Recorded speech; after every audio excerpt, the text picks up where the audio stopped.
The other thing I wanted to say was that I'm not a traditional conservative. I'm not like a full red Republican. I'm actually an independent. So I do look at both sides of the party system and assess what's going on.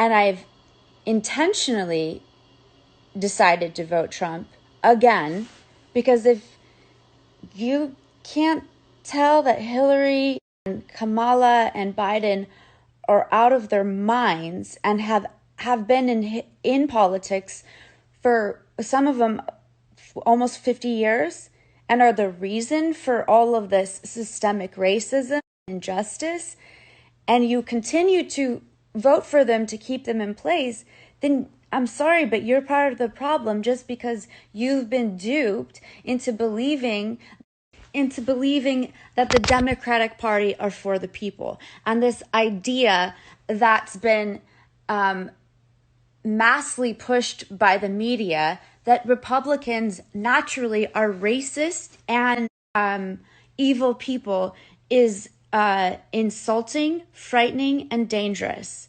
And the fact that there's been this narrative created that, that conservatives or Republicans don't care about anyone themselves is insane. It's not true.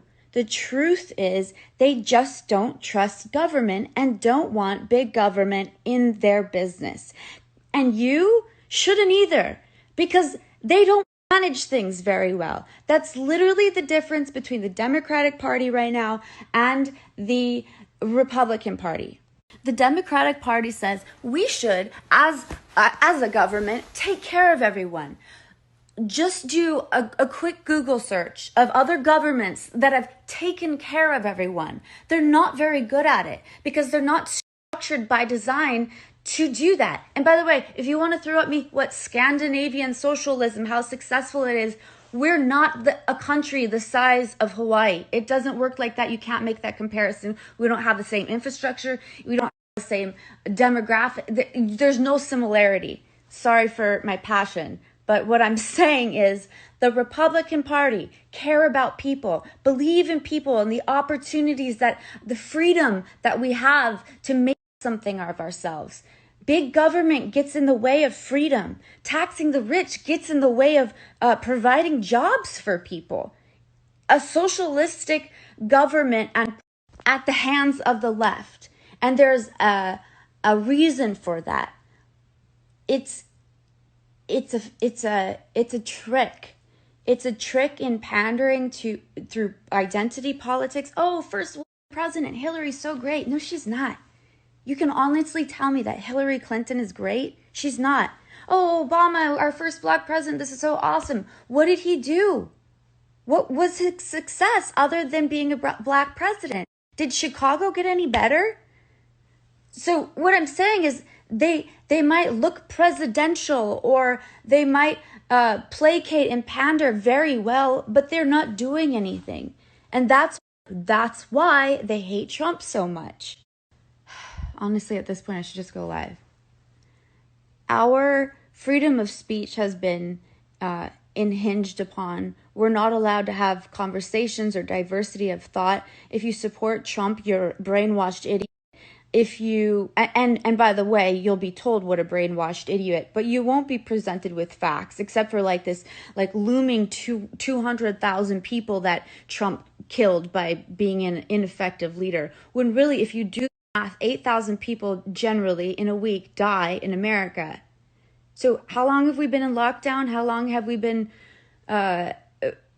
suffering through COVID? And I'm not saying it doesn't exist.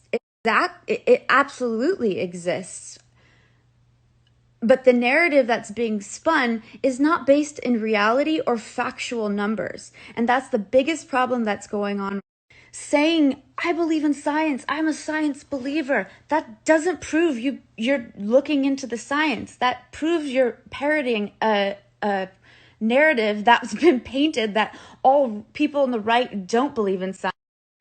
and that by siding with these people, you do. I'm not saying climate change isn't happening. Absolutely. Happens all the time. Climate change. We were once in an ice age. We are now not. We were almost going supposedly into an ice age a couple of decades ago. That never happened. But for somehow, some way, in 12 years, we're going to not be able to live. There's no logic to that. Yes, I get it. The climate changes. It's seasonal.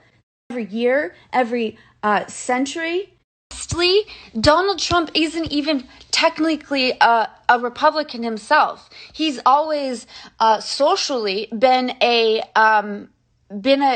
heart a Democrat, a liberal, I should say, because he believes in social equality. So this fallacy that he's this evil, racist bigot is fucking bullshit. And I'm so sick of playing into these stupid pandering stories.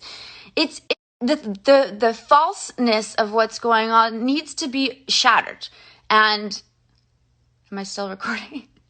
And I mean, I'm willing to help stand in the way to do that. I hope other people feel the courage to do that too, because this administration has actually done so much for the Black community, for underserved communities, for countries abroad. And you know, the really interesting thing is, I'm getting messages from people all over the world, from New Zealand, from Germany, from Australia, from England, and they're all saying the same thing. They're all saying that the far left is pushing an agenda of socialism and silencing anyone who speaks out on it. So it's not just happening here. And that makes it all the more reason why it's important that we stand up, because we're riddled with fear right now over speaking. And in America, that's our right. We have the right to speak out on this. And I do believe that more people see what's going on than not. And if all of us speak out, it will have to stop.